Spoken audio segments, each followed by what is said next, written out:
세상에서 가장 큰 비명은 아무에게도 들리지 않는 비명일 때가 많습니다.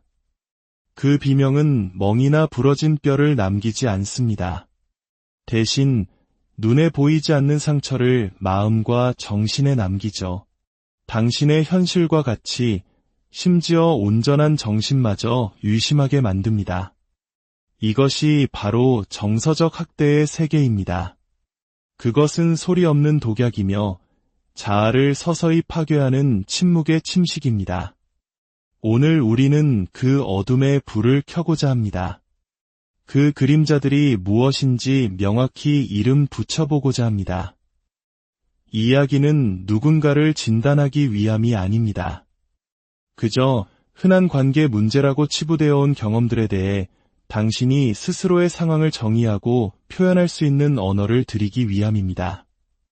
이해하는 것, 그것이 바로 자유를 향한 첫걸음이기 때문입니다.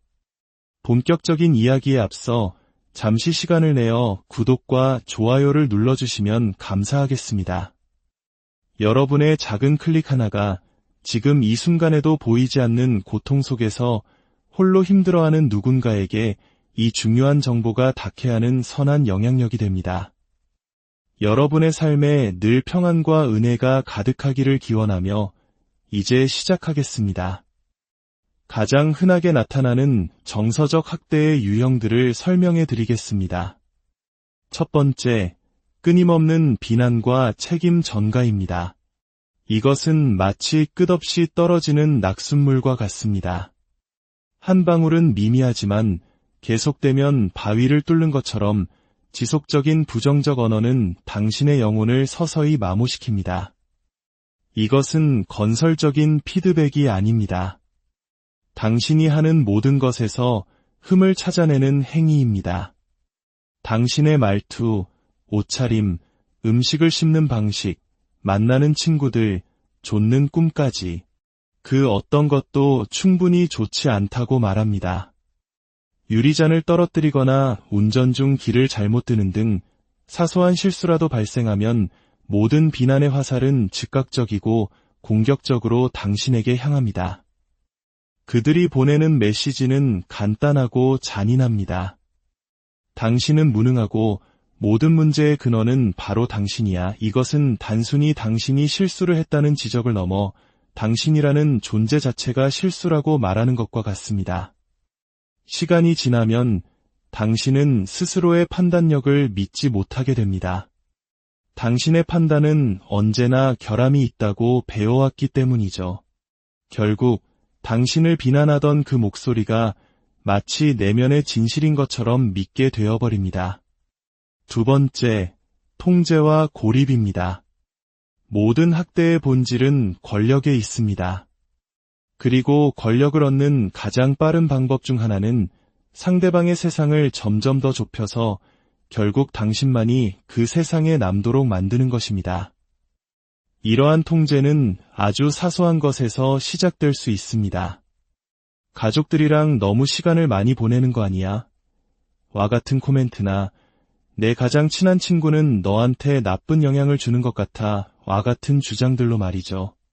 곧이어 그들은 당신이 항상 어디에 있는지 알기를 요구하고 당신의 휴대폰을 검사하며 메시지를 읽고 당신과 대화하는 모든 사람을 의심하기 시작합니다. 경제권을 장악하여 마치 어린아이에게 용돈을 주듯 생활비를 통제하고 당신이 경제적으로 자립하여 떠나는 것을 불가능하게 만들 수도 있습니다. 고립은 단지 물리적으로 혼자 있는 것을 의미하지 않습니다. 그것은 정서적으로 완전히 혼자가 되는 것을 의미합니다. 당신의 지지 기반, 즉 가족이나 친구들로부터 당신을 단절시킴으로써 가해자는 당신의 유일한 정보원이자 현실의 기준이 되며 뒤틀린 방식의 위안처가 되어버립니다. 세 번째, 가스라이팅입니다. 최근 한국 사회에서도 많이 사용되는 단어이지만 그 진짜 의미를 이해하는 것은 매우 중요합니다. 가스라이팅은 당신이 스스로의 현실 인식을 의심하게 만들려는 의도적이고 체계적인 시도입니다. 이것은 당신의 정신을 향한 전쟁입니다. 당신이 과거에 그들이 했던 상처 주는 말이나 행동을 꺼내면 그들은 그런 적 없어. 내가 상상하는 거야. 너 지금 제정신이야. 라며 완강히 부인할 것입니다. 그들은 당신의 말을 교묘하게 비틀어 당신을 공격하는 무기로 사용합니다. 당신이 화를 내면 그들은 당신이 화난 원인을 해결하는 대신 당신의 반응을 공격합니다. 내가 너무 예민한 거야. 별것도 아닌 일에 히스테리 부리는 것 좀 봐. 가스라이팅이 이토록 파괴적인 이유는 그것이 당신의 온전한 정신, 즉 제정신을 공격하기 때문입니다. 당신은 스스로의 기억, 감정, 경험을 의심하기 시작합니다. 결국 당신은 자신의 머릿속에서조차 불안정하고 외롭다고 느끼게 되며 통제하기 더 쉬운 상태가 되어버립니다. 건강한 사람은 나는 그렇게 기억하지 않는데 라고 말하지만 가스라이터는 내가 잘못 기억하고 있는 거야 라고 단정 짓습니다. 네 번째, 애정의 보류와 침묵 치료입니다. 이것은 수동적인 형태의 학대이지만 그 효과는 매우 강력합니다. 바로 처벌의 한 형태로 애정, 소통, 그리고 연결을 의도적으로 철회하는 것입니다. 당신이 그들의 마음에 들지 않는 행동을 하면 그들은 모든 소통을 차단해버립니다. 당신에게 말을 걸지도 쳐다보지도 심지어 당신의 존재 자체를 인정하지도 않습니다. 마치 당신이 투명인간이 된 것 같은 기분을 느끼게 하죠. 이것은 엄청난 불안과 절박함을 유발합니다. 인간의 정신은 본능적으로 연결을 갈망하기에 그것이 갑자기 사라지면 어떻게든 되찾으려 애쓰게 됩니다. 당신은 숨막히는 침묵을 끝내기 위해 하지도 않은 일에 대해 사과하게 될 것입니다. 이 전략은 당신에게 위험한 교훈을 가르칩니다. 사랑과 애정, 관심은 조건 없이 주어지는 것이 아니라 당신이 정해진 선을 넘는 순간 언제든 빼앗길 수 있는 보상이라는 것을요. 사랑이 권리가 아닌 보상이라고 배우게 되는 것입니다. 다섯 번째, 모욕과 공개적인 망신주기입니다. 이것은 당신의 존엄성을 박탈하는 행위입니다. 친구나 가족 앞에서 당신을 웃음거리로 만드는 농담을 하거나 당신의 약점을 콕 집어비꼬는 말을 하거나 당신을 당혹스러운 사람으로 묘사하는 이야기를 퍼뜨리는 방식으로 이루어집니다. 당신이 이 일을 제기하면 농담인데 왜 그래? 유머 감각도 없어? 라며 오히려 당신을 이상한 사람으로 몰아갑니다. 이것의 목표는 다른 사람들 눈에 그리고 궁극적으로 당신 스스로의 눈에 당신의 가치를 떨어뜨리는 것입니다. 당신을 작고 어리석게 느끼게 만들므로써 가해자는 상대적으로 자신이 크고 강력하다고 느끼게 됩니다. 이것은 단순한 장난이 아닙니다. 당신의 자존감에 대한 계산된 공격입니다.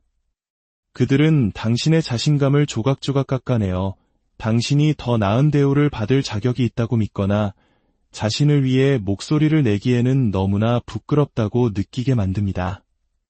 진정한 파트너십은 특히 사람들 앞에서 서로를 세워주는 것입니다. 이것은 그 정반대의 행동입니다. 여섯 번째, 위협과 협박입니다. 협박이 항상 주먹을 들어 올리는 행위는 아닙니다. 그것은 차가운 눈빛, 갑자기 변하는 목소리 톤, 또는 섬뜩할 정도로 침착하게 내뱉는 한마디일 수 있습니다. 당신을 지속적인 공포 상태에 머물게 하는 비물리적 행동들입니다. 여기에는 나중에 후회할 짓 하지마와 같은 은근한 협박이나 자신이나 당신에게 해를 가할 것을 암시하는 방식으로 내가 없으면 난 어떻게 살지 몰라 라고 말하는 것이 포함됩니다. 그들은 당신을 직접 건드리지 않으면서도 벽을 주먹으로 치거나 물건을 부수거나 난폭 운전을 함으로써 자신이 무엇을 할 수 있는지 보여줄 수 있습니다. 당신의 비밀을 폭로하겠다고 위협하거나 허위 사실로 당신을 신고하거나 아이들을 빼앗아 가겠다고 협박할 수도 있습니다. 협박의 목적은 공포를 통해 복종을 강요하는 것입니다.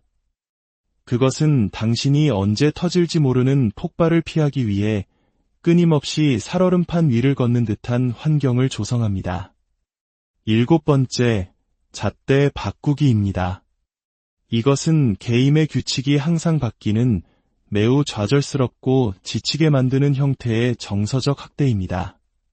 당신이 그들의 기대를 충족시키기 위해 열심히 노력하면 그 순간 기대치가 바뀌어 버립니다. 그들이 당신의 지저분함을 비난해서 더 깔끔하게 정리하려고 노력하면 갑자기 문제는 지저분함이 아니라 당신이 청소에 너무 많은 시간을 쓰고 자신들과는 시간을 보내지 않는다는 것이 됩니다. 그들이 목표로 하라고 했던 승진을 이뤄내면 이제 당신은 경력에만 너무 집중해서 관계를 소홀히 한다고 비난합니다. 당신이 무엇을 하든 당신은 결코 이길 수 없습니다. 이것은 높은 기준의 문제가 아니라 통제의 문제입니다.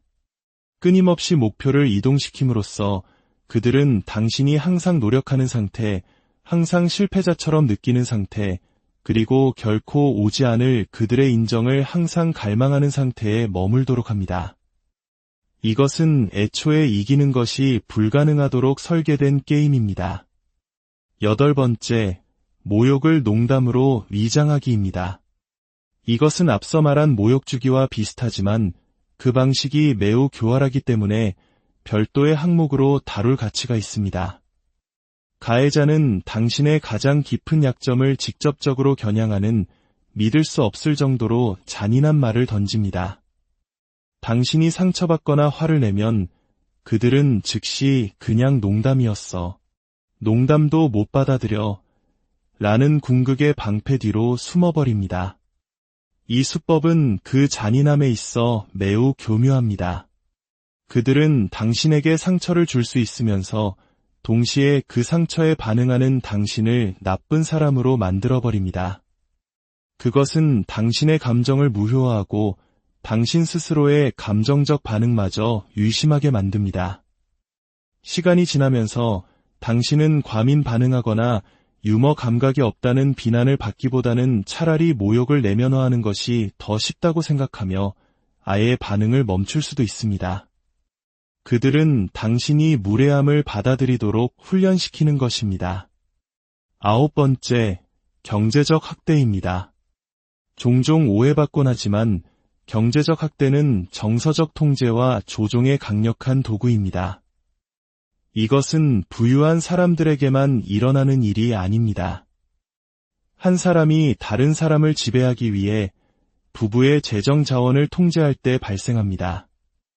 당신이 직업을 갖거나 유지하는 것을 막는 형태로 나타날 수 있습니다.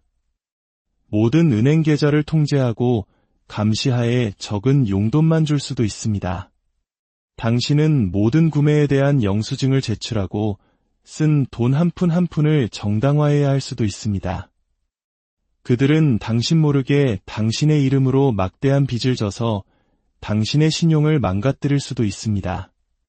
경제적 학대는 당신을 가해자에게 완전히 의존하게 만들어 말 그대로 떠날 여유가 없게 만들어 관계에 가두도록 설계되었습니다. 그것은 당신의 자유와 자율성을 한 푼 한 푼 빼앗아 갑니다. 10번째, 정서적 방임입니다. 아마도 가장 미묘하고 외로운 형태의 학대는 있어야 할 것이 없는 것일 겁니다. 정서적 방임은 정서적 지지, 공감, 그리고 관심을 지속적으로 제공하지 않는 것입니다. 그것은 보살핌의 부재입니다. 당신이 무언가에 대해 신나서 이야기할 때 그들은 무관심합니다. 당신이 슬프거나 두려워할 때 그들은 당신의 감정을 무시하거나 짜증을 냅니다. 그들은 당신의 하루, 감정, 꿈에 대해 묻지 않습니다. 당신의 내면 세계는 그들이 방문할 흥미가 전혀 없는 영역입니다. 이것은 단순한 소통 부족이 아닙니다. 이것은 깊은 단절입니다. 그것은 당신을 보이지 않고 중요하지 않은 존재로 느끼게 만듭니다. 다른 누군가와 함께 방 안에 있음에도 불구하고 방 안을 가득 채우는 공허함입니다. 당신은 관계 속에 있으면서도 평생 느껴본 적 없는 극심한 외로움을 느낄 수 있습니다. 이러한 패턴들을 인식하는 것은 누군가를 비난하기 위함이 아닙니다. 명확성을 찾기 위함입니다. 정서적 학대는 혼란과 침묵 속에서 번성합니다. 그것은 당신이 문제라고 당신을 설득합니다. 하지만 당신이 그 행동에 이름을 붙일 수 있을 때, 그것이 하나의 전술임을 간파할 수 있을 때, 당신은 당신의 힘을 되찾게 됩니다. 당신은 다시 당신 자신의 현실을 믿기 시작합니다. 상처는 눈에 보이지 않을지라도 당신의 치유까지 보이지 않아야 할 필요는 없습니다. 치유는 당신이 미친 것이 아니며 당신이 유난히 예민한 것도 아니며 당신은 결코 혼자가 아니라는 것을 아는 것에서부터 시작됩니다. 오늘 이 이야기가 당신에게 새로운 무언가를 이해하게 했거나 잠시나마 명확함을 주었다면 좋아요를 눌러주세요. 이 정보가 필요한 더 많은 사람들에게 영상이 닿는데 정말 큰 도움이 됩니다. 마지막으로 댓글을 통해 여러분과 소통하고 싶습니다. 어려운 부분에 집중하는 대신 우리 모두를 위한 긍정의 자원을 함께 만들어보면 어떨까요? 당신이 가장 소중하게 생각하는 진정으로 건강하고 지지적이며 친절한 관계의 긍정적인 신호는 무엇인가요? 진정한 보살핌과 존중이 어떤 모습인지에 대한 예시로 댓글창을 가득 채워봅시다. 당신의 댓글이 오늘 누군가가 꼭 봐야 할 긍정적인 본보기가 될 수 있습니다. 시청해주셔서 감사합니다. 당신의 세상에서 가장 큰 비명은 아무에게도 들리지 않는 비명일 때가 많습니다. 그 비명은 멍이나 부러진 뼈를 남기지 않습니다. 대신 눈에 보이지 않는 상처를 마음과 정신에 남기죠. 당신의 현실과 같이 심지어 온전한 정신마저 의심하게 만듭니다. 이것이 바로 정서적 학대의 세계입니다. 그것은 소리 없는 독약이며 자아를 서서히 파괴하는 침묵의 침식입니다. 오늘 우리는 그 어둠의 불을 켜고자 합니다. 그 그림자들이 무엇인지 명확히 이름 붙여보고자 합니다. 이야기는 누군가를 진단하기 위함이 아닙니다. 그저 흔한 관계 문제라고 치부되어 온 경험들에 대해 당신이 스스로의 상황을 정의하고 표현할 수 있는 언어를 드리기 위함입니다. 이해하는 것, 그것이 바로 자유를 향한 첫걸음이기 때문입니다. 본격적인 이야기에 앞서 잠시 시간을 내어 구독과 좋아요를 눌러주시면 감사하겠습니다. 여러분의 작은 클릭 하나가 지금 이 순간에도 보이지 않는 고통 속에서 홀로 힘들어하는 누군가에게 이 중요한 정보가 닿게 하는 선한 영향력이 됩니다. 여러분의 삶에 늘 평안과 은혜가 가득하기를 기원하며 이제 시작하겠습니다. 가장 흔하게 나타나는 정서적 학대의 유형들을 설명해 드리겠습니다.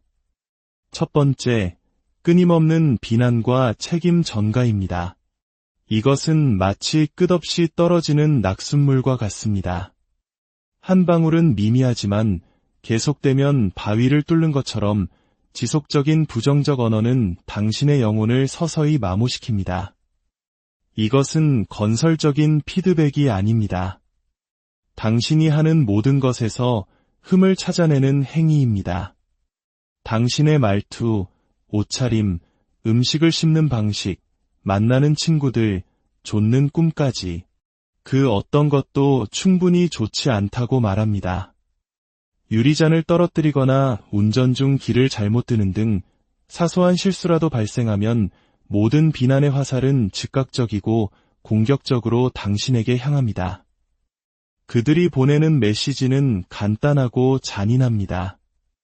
당신은 무능하고 모든 문제의 근원은 바로 당신이야. 이것은 단순히 당신이 실수를 했다는 지적을 넘어 당신이라는 존재 자체가 실수라고 말하는 것과 같습니다.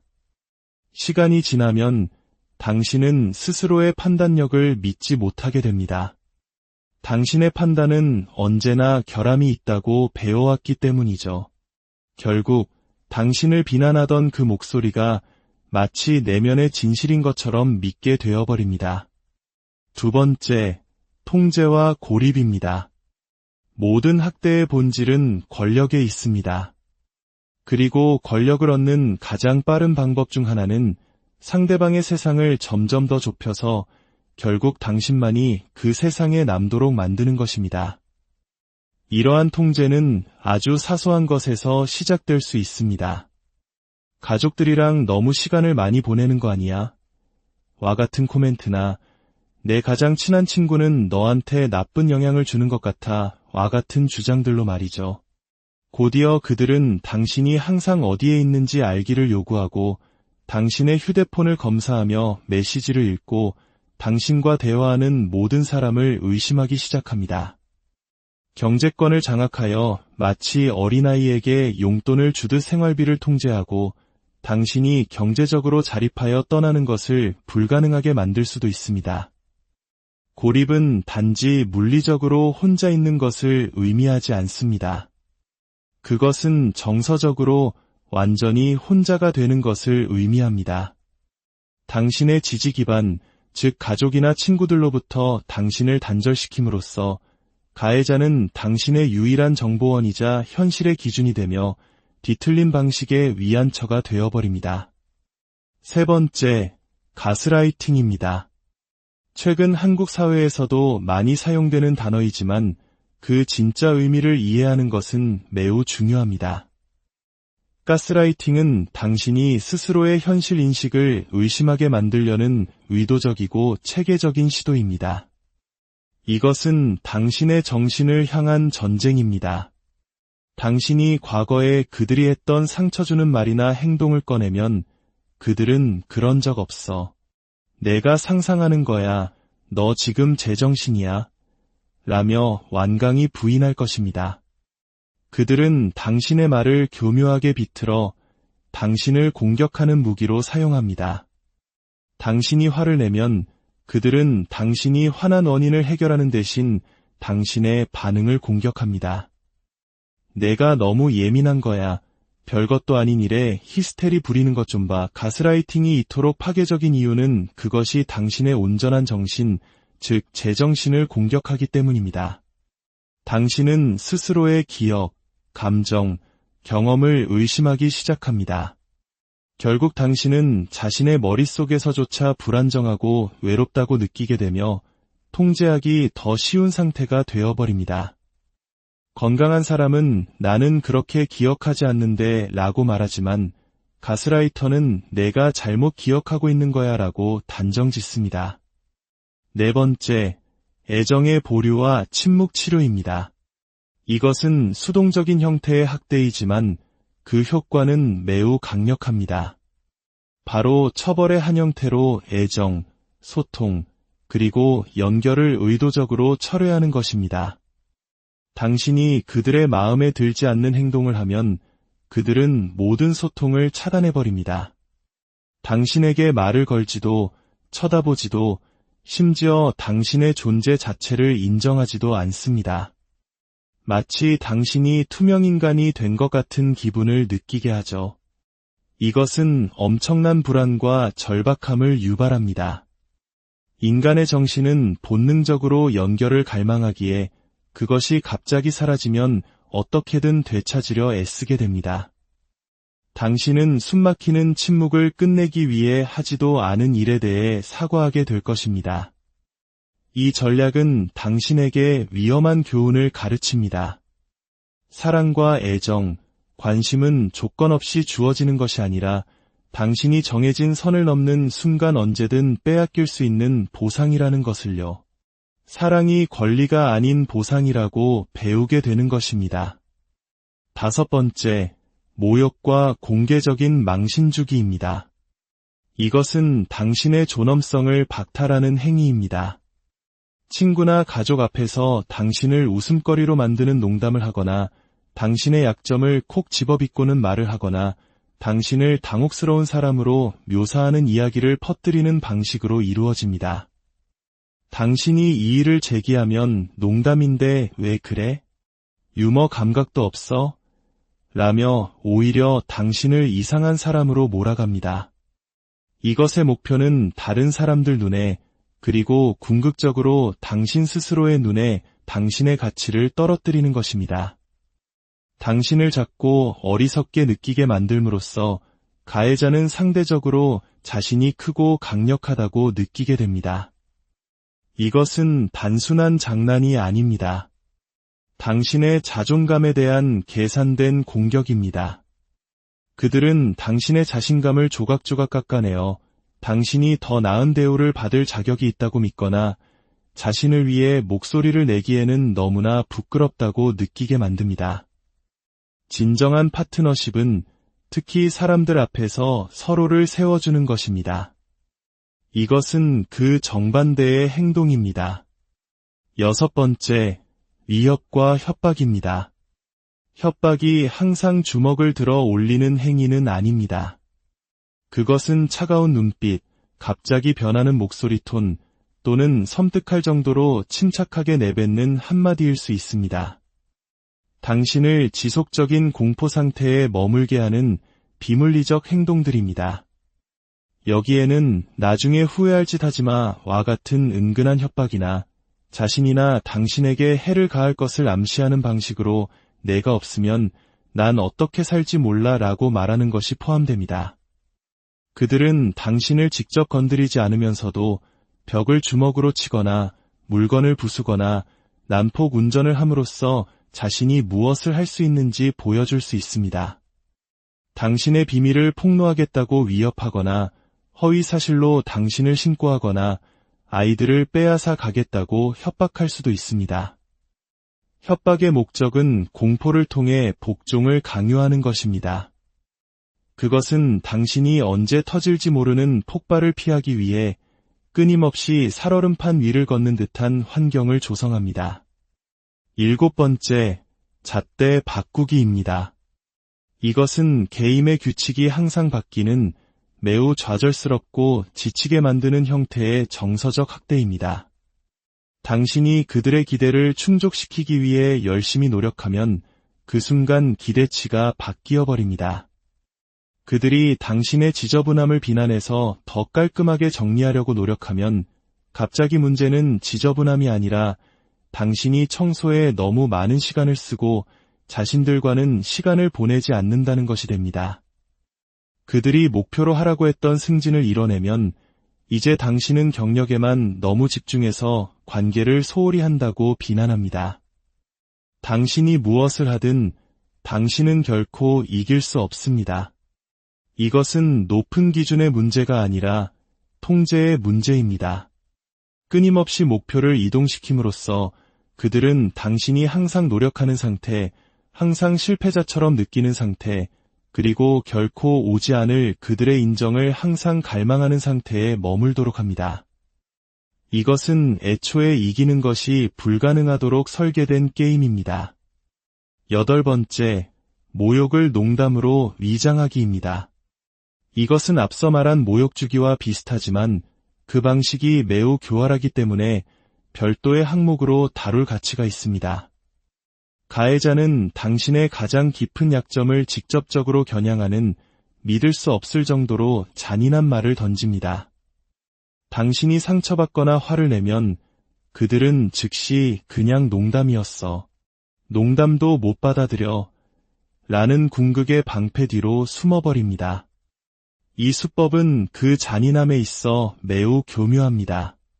그들은 당신에게 상처를 줄 수 있으면서 동시에 그 상처에 반응하는 당신을 나쁜 사람으로 만들어버립니다. 그것은 당신의 감정을 무효화하고 당신 스스로의 감정적 반응마저 의심하게 만듭니다. 시간이 지나면서 당신은 과민 반응하거나 유머 감각이 없다는 비난을 받기보다는 차라리 모욕을 내면화하는 것이 더 쉽다고 생각하며 아예 반응을 멈출 수도 있습니다. 그들은 당신이 무례함을 받아들이도록 훈련시키는 것입니다. 9번째, 경제적 학대입니다. 종종 오해받곤 하지만 경제적 학대는 정서적 통제와 조종의 강력한 도구입니다. 이것은 부유한 사람들에게만 일어나는 일이 아닙니다. 한 사람이 다른 사람을 지배하기 위해 부부의 재정 자원을 통제할 때 발생합니다. 당신이 직업을 갖거나 유지하는 것을 막는 형태로 나타날 수 있습니다. 모든 은행 계좌를 통제하고 감시하에 적은 용돈만 줄 수도 있습니다. 당신은 모든 구매에 대한 영수증을 제출하고 쓴 돈 한 푼 한 푼을 정당화해야 할 수도 있습니다. 그들은 당신 모르게 당신의 이름으로 막대한 빚을 져서 당신의 신용을 망가뜨릴 수도 있습니다. 경제적 학대는 당신을 가해자에게 완전히 의존하게 만들어 말 그대로 떠날 여유가 없게 만들어 관계에 가두도록 설계되었습니다. 그것은 당신의 자유와 자율성을 한 푼 한 푼 빼앗아 갑니다. 10번째, 정서적 방임입니다. 아마도 가장 미묘하고 외로운 형태의 학대는 있어야 할 것이 없는 것일 겁니다. 정서적 방임은 정서적 지지, 공감, 그리고 관심을 지속적으로 제공하지 않는 것입니다. 그것은 보살핌의 부재입니다.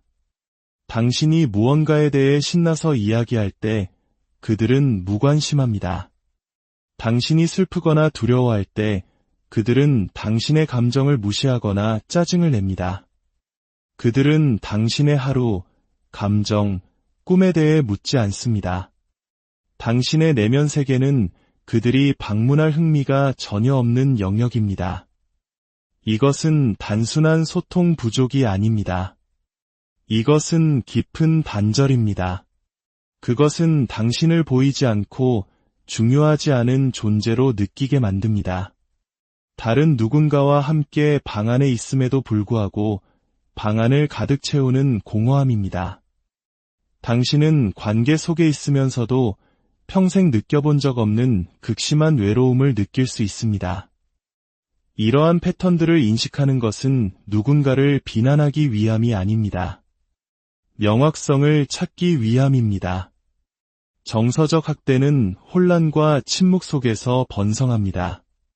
그것은 당신이 문제라고 당신을 설득합니다. 하지만 당신이 그 행동에 이름을 붙일 수 있을 때, 그것이 하나의 전술임을 간파할 수 있을 때, 당신은 당신의 힘을 되찾게 됩니다. 당신은 다시 당신 자신의 현실을 믿기 시작합니다. 상처는 눈에 보이지 않을지라도 당신의 치유까지 보이지 않아야 할 필요는 없습니다. 치유는 당신이 미친 것이 아니며 당신이 유난히 예민한 것도 아니며 당신은 결코 혼자가 아니라는 것을 아는 것에서부터 시작됩니다. 오늘 이 이야기가 당신에게 새로운 무언가를 이해하게 했거나 잠시나마 명확함을 주었다면 좋아요를 눌러주세요. 이 정보가 필요한 더 많은 사람들에게 영상이 닿는데 정말 큰 도움이 됩니다. 마지막으로 댓글을 통해 여러분과 소통하고 싶습니다. 어려운 부분에 집중하는 대신 우리 모두를 위한 긍정의 자원을 함께 만들어보면 어떨까요? 당신이 가장 소중하게 생각하는 진정으로 건강하고 지지적이며 친절한 관계의 긍정적인 신호는 무엇인가요? 진정한 보살핌과 존중이 어떤 모습인지에 대한 예시로 댓글창을 가득 채워봅시다.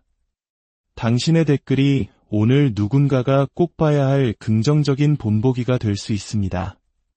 시청해주셔서 감사합니다.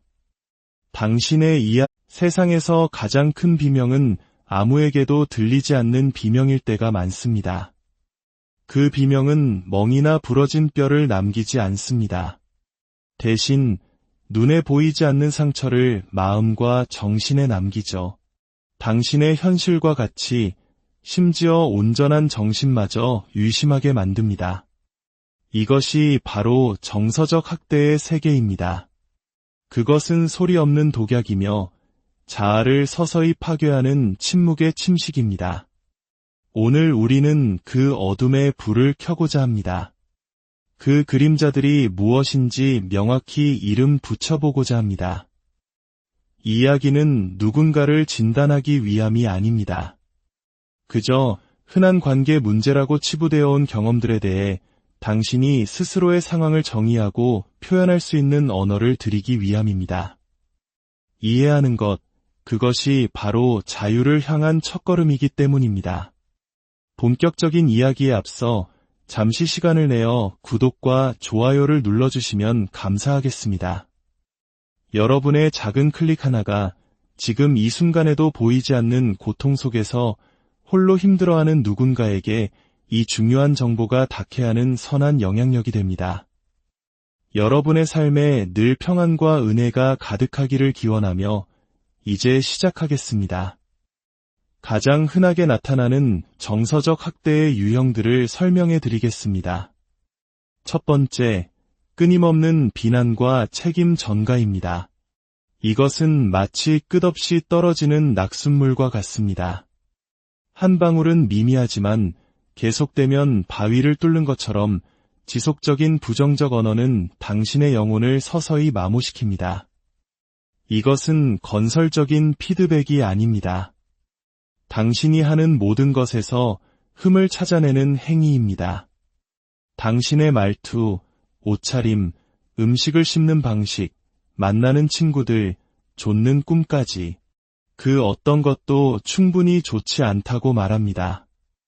유리잔을 떨어뜨리거나 운전 중 길을 잘못 드는 등 사소한 실수라도 발생하면 모든 비난의 화살은 즉각적이고 공격적으로 당신에게 향합니다. 그들이 보내는 메시지는 간단하고 잔인합니다. 당신은 무능하고 모든 문제의 근원은 바로 당신이야. 이것은 단순히 당신이 실수를 했다는 지적을 넘어 당신이라는 존재 자체가 실수라고 말하는 것과 같습니다. 시간이 지나면 당신은 스스로의 판단력을 믿지 못하게 됩니다. 당신의 판단은 언제나 결함이 있다고 배워왔기 때문이죠. 결국 당신을 비난하던 그 목소리가 마치 내면의 진실인 것처럼 믿게 되어버립니다. 두 번째, 통제와 고립입니다. 모든 학대의 본질은 권력에 있습니다. 그리고 권력을 얻는 가장 빠른 방법 중 하나는 상대방의 세상을 점점 더 좁혀서 결국 당신만이 그 세상에 남도록 만드는 것입니다. 이러한 통제는 아주 사소한 것에서 시작될 수 있습니다. 가족들이랑 너무 시간을 많이 보내는 거 아니야?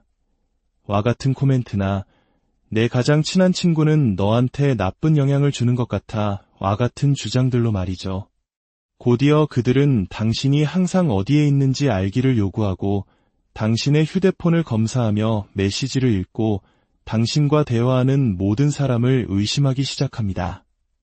경제권을 장악하여 마치 어린아이에게 용돈을 주듯 생활비를 통제하고 당신이 경제적으로 자립하여 떠나는 것을 불가능하게 만들 수도 있습니다. 고립은 단지 물리적으로 혼자 있는 것을 의미하지 않습니다. 그것은 정서적으로 완전히 혼자가 되는 것을 의미합니다. 당신의 지지 기반, 즉 가족이나 친구들로부터 당신을 단절시킴으로써 가해자는 당신의 유일한 정보원이자 현실의 기준이 되며 뒤틀린 방식의 위안처가 되어버립니다. 세 번째, 가스라이팅입니다. 최근 한국 사회에서도 많이 사용되는 단어이지만 그 진짜 의미를 이해하는 것은 매우 중요합니다. 가스라이팅은 당신이 스스로의 현실 인식을 의심하게 만들려는 의도적이고 체계적인 시도입니다. 이것은 당신의 정신을 향한 전쟁입니다. 당신이 과거에 그들이 했던 상처 주는 말이나 행동을 꺼내면 그들은 그런 적 없어. 내가 상상하는 거야. 너 지금 제정신이야. 라며 완강히 부인할 것입니다. 그들은 당신의 말을 교묘하게 비틀어 당신을 공격하는 무기로 사용합니다. 당신이 화를 내면 그들은 당신이 화난 원인을 해결하는 대신 당신의 반응을 공격합니다. 내가 너무 예민한 거야. 별것도 아닌 일에 히스테리 부리는 것 좀 봐. 가스라이팅이 이토록 파괴적인 이유는 그것이 당신의 온전한 정신, 즉 제정신을 공격하기 때문입니다. 당신은 스스로의 기억, 감정, 경험을 의심하기 시작합니다. 결국 당신은 자신의 머릿속에서조차 불안정하고 외롭다고 느끼게 되며 통제하기 더 쉬운 상태가 되어버립니다.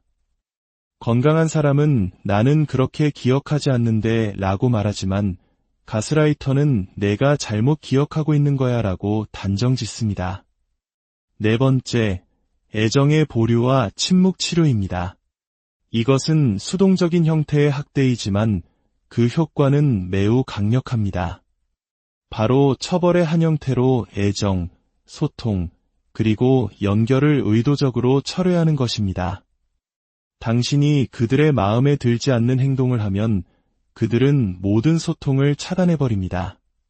당신에게 말을 걸지도 쳐다보지도 심지어 당신의 존재 자체를 인정하지도 않습니다. 마치 당신이 투명인간이 된 것 같은 기분을 느끼게 하죠. 이것은 엄청난 불안과 절박함을 유발합니다.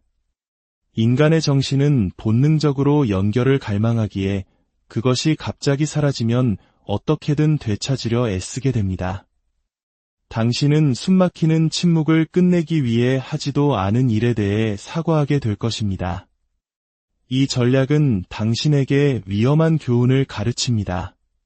사랑과 애정, 관심은 조건 없이 주어지는 것이 아니라 당신이 정해진 선을 넘는 순간 언제든 빼앗길 수 있는 보상이라는 것을요. 사랑이 권리가 아닌 보상이라고 배우게 되는 것입니다. 다섯 번째, 모욕과 공개적인 망신주기입니다. 이것은 당신의 존엄성을 박탈하는 행위입니다. 친구나 가족 앞에서 당신을 웃음거리로 만드는 농담을 하거나 당신의 약점을 콕 집어비꼬는 말을 하거나 당신을 당혹스러운 사람으로 묘사하는 이야기를 퍼뜨리는 방식으로 이루어집니다. 당신이 이 일을 제기하면 농담인데 왜 그래? 유머 감각도 없어? 라며 오히려 당신을 이상한 사람으로 몰아갑니다.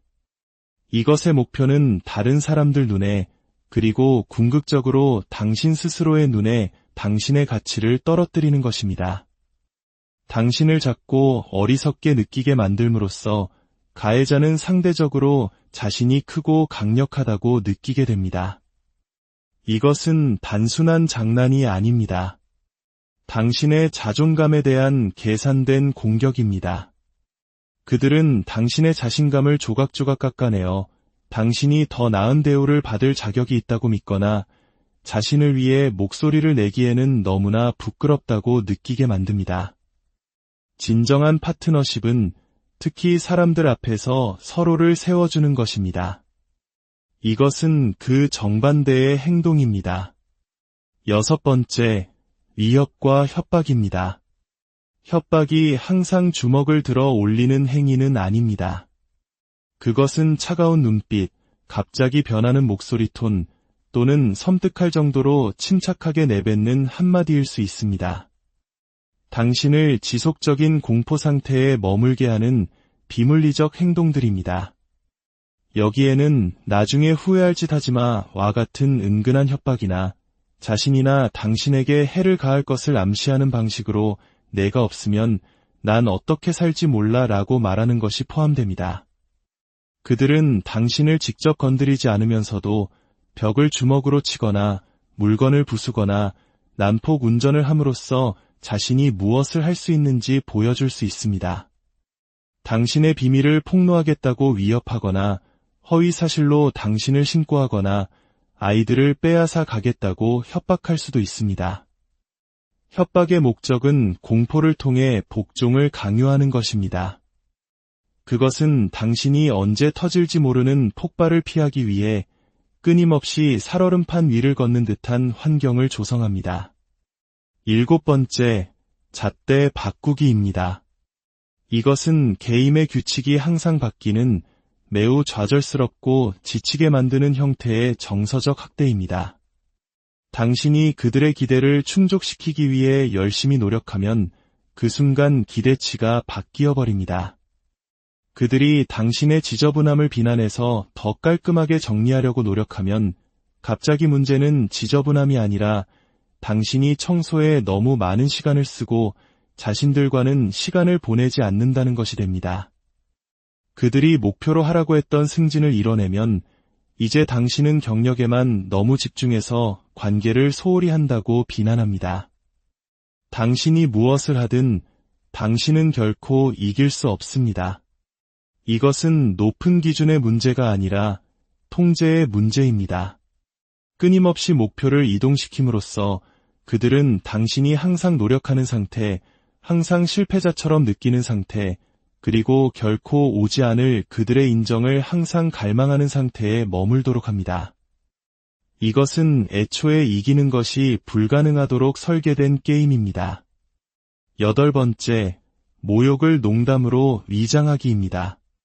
이것은 앞서 말한 모욕주기와 비슷하지만 그 방식이 매우 교활하기 때문에 별도의 항목으로 다룰 가치가 있습니다. 가해자는 당신의 가장 깊은 약점을 직접적으로 겨냥하는 믿을 수 없을 정도로 잔인한 말을 던집니다. 당신이 상처받거나 화를 내면 그들은 즉시 그냥 농담이었어. 농담도 못 받아들여. 라는 궁극의 방패 뒤로 숨어버립니다. 이 수법은 그 잔인함에 있어 매우 교묘합니다. 그들은 당신에게 상처를 줄 수 있으면서 동시에 그 상처에 반응하는 당신을 나쁜 사람으로 만들어버립니다. 그것은 당신의 감정을 무효화하고 당신 스스로의 감정적 반응마저 의심하게 만듭니다. 시간이 지나면서 당신은 과민 반응하거나 유머 감각이 없다는 비난을 받기보다는 차라리 모욕을 내면화하는 것이 더 쉽다고 생각하며 아예 반응을 멈출 수도 있습니다. 그들은 당신이 무례함을 받아들이도록 훈련시키는 것입니다. 9번째, 경제적 학대입니다. 종종 오해받곤 하지만 경제적 학대는 정서적 통제와 조종의 강력한 도구입니다. 이것은 부유한 사람들에게만 일어나는 일이 아닙니다. 한 사람이 다른 사람을 지배하기 위해 부부의 재정 자원을 통제할 때 발생합니다.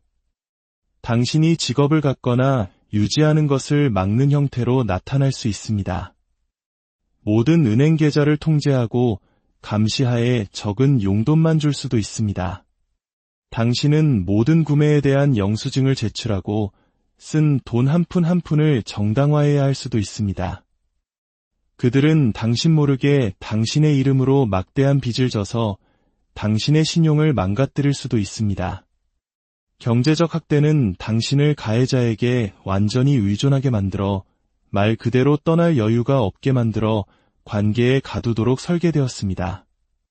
그것은 당신의 자유와 자율성을 한 푼 한 푼 빼앗아 갑니다. 10번째, 정서적 방임입니다. 아마도 가장 미묘하고 외로운 형태의 학대는 있어야 할 것이 없는 것일 겁니다. 정서적 방임은 정서적 지지, 공감, 그리고 관심을 지속적으로 제공하지 않는 것입니다. 그것은 보살핌의 부재입니다. 당신이 무언가에 대해 신나서 이야기할 때 그들은 무관심합니다. 당신이 슬프거나 두려워할 때 그들은 당신의 감정을 무시하거나 짜증을 냅니다. 그들은 당신의 하루, 감정, 꿈에 대해 묻지 않습니다. 당신의 내면 세계는 그들이 방문할 흥미가 전혀 없는 영역입니다. 이것은 단순한 소통 부족이 아닙니다. 이것은 깊은 단절입니다. 그것은 당신을 보이지 않고 중요하지 않은 존재로 느끼게 만듭니다. 다른 누군가와 함께 방 안에 있음에도 불구하고 방 안을 가득 채우는 공허함입니다. 당신은 관계 속에 있으면서도 평생 느껴본 적 없는 극심한 외로움을 느낄 수 있습니다. 이러한 패턴들을 인식하는 것은 누군가를 비난하기 위함이 아닙니다. 명확성을 찾기 위함입니다. 정서적 학대는 혼란과 침묵 속에서 번성합니다. 그것은 당신이 문제라고 당신을 설득합니다. 하지만 당신이 그 행동에 이름을 붙일 수 있을 때, 그것이 하나의 전술임을 간파할 수 있을 때 당신은 당신의 힘을 되찾게 됩니다. 당신은 다시 당신 자신의 현실을 믿기 시작합니다. 상처는 눈에 보이지 않을지라도 당신의 치유까지 보이지 않아야 할 필요는 없습니다. 치유는 당신이 미친 것이 아니며 당신이 유난히 예민한 것도 아니며 당신은 결코 혼자가 아니라는 것을 아는 것에서부터 시작됩니다. 오늘 이 이야기가 당신에게 새로운 무언가를 이해하게 했거나 잠시나마 명확함을 주었다면 좋아요를 눌러주세요. 이 정보가 필요한 더 많은 사람들에게 영상이 닿는데 정말 큰 도움이 됩니다. 마지막으로 댓글을 통해 여러분과 소통하고 싶습니다. 어려운 부분에 집중하는 대신 우리 모두를 위한 긍정의 자원을 함께 만들어보면 어떨까요? 당신이 가장 소중하게 생각하는 진정으로 건강하고 지지적이며 친절한 관계의 긍정적인 신호는 무엇인가요? 진정한 보살핌과 존중이 어떤 모습인지에 대한 예시로 댓글창을 가득 채워봅시다. 당신의 댓글이 오늘 누군가가 꼭 봐야 할 긍정적인 본보기가 될 수 있습니다. 시청해주셔서 감사합니다. 당신의 세상에서 가장 큰 비명은 아무에게도 들리지 않는 비명일 때가 많습니다. 그 비명은 멍이나 부러진 뼈를 남기지 않습니다.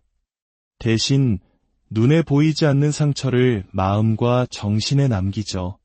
당신의 현실과 같이 심지어 온전한 정신마저 의심하게 만듭니다. 이것이 바로 정서적 학대의 세계입니다. 그것은 소리 없는 독약이며 자아를 서서히 파괴하는 침묵의 침식입니다. 오늘 우리는 그 어둠의 불을 켜고자 합니다. 그 그림자들이 무엇인지 명확히 이름 붙여보고자 합니다. 이야기는 누군가를 진단하기 위함이 아닙니다.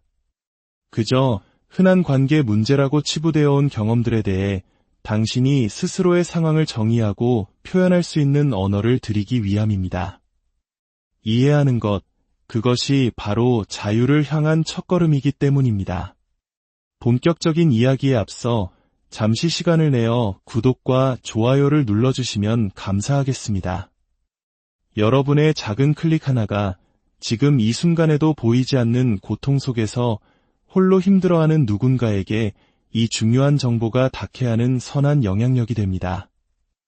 여러분의 삶에 늘 평안과 은혜가 가득하기를 기원하며 이제 시작하겠습니다. 가장 흔하게 나타나는 정서적 학대의 유형들을 설명해 드리겠습니다. 첫 번째, 끊임없는 비난과 책임 전가입니다. 이것은 마치 끝없이 떨어지는 낙숫물과 같습니다.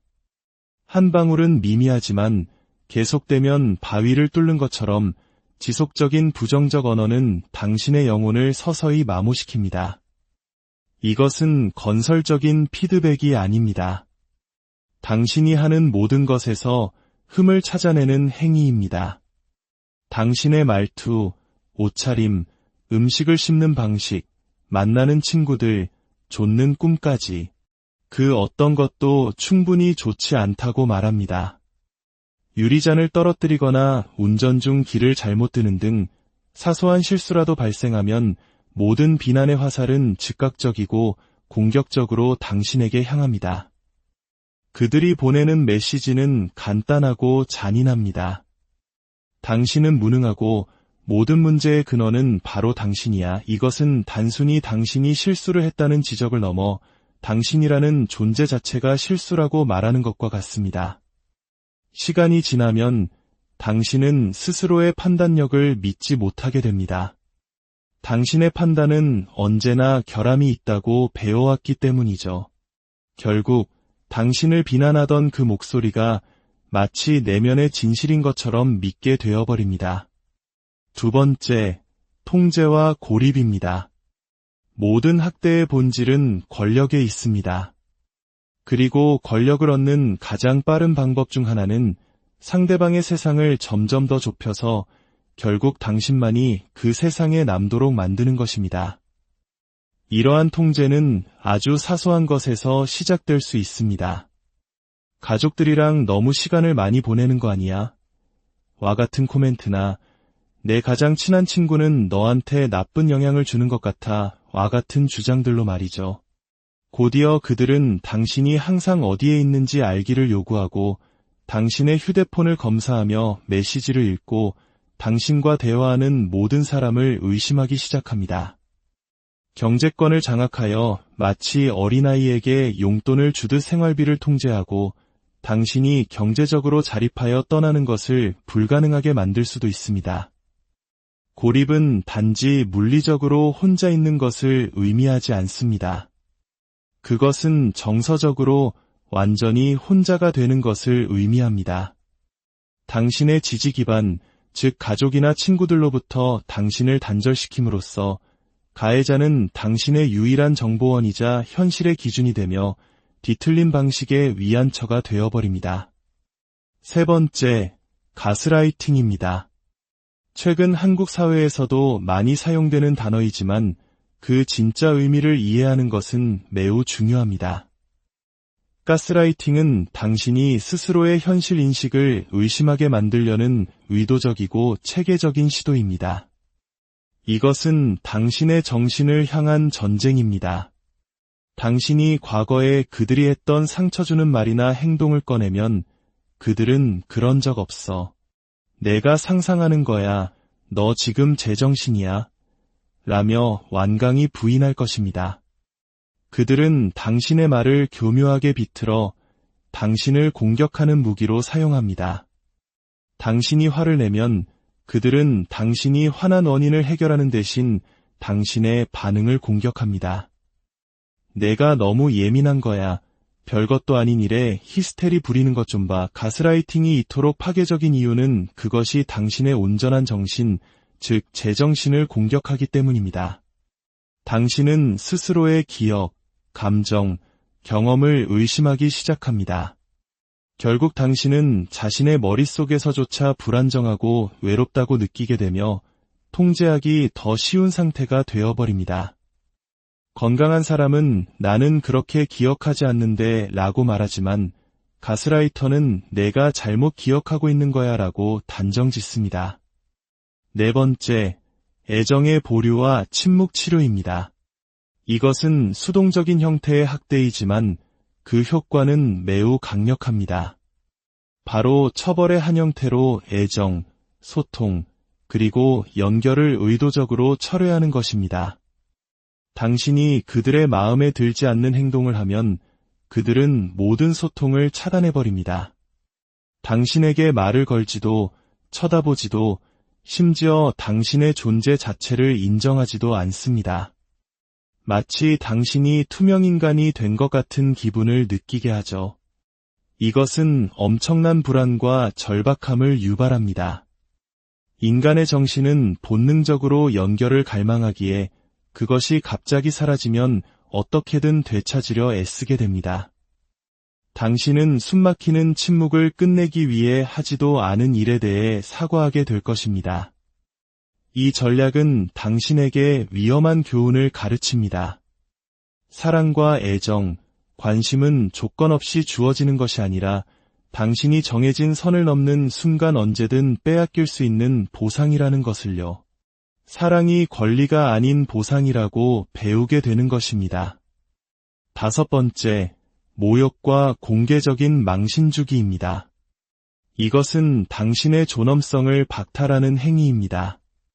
친구나 가족 앞에서 당신을 웃음거리로 만드는 농담을 하거나 당신의 약점을 콕 집어비꼬는 말을 하거나 당신을 당혹스러운 사람으로 묘사하는 이야기를 퍼뜨리는 방식으로 이루어집니다. 당신이 이 일을 제기하면 농담인데 왜 그래?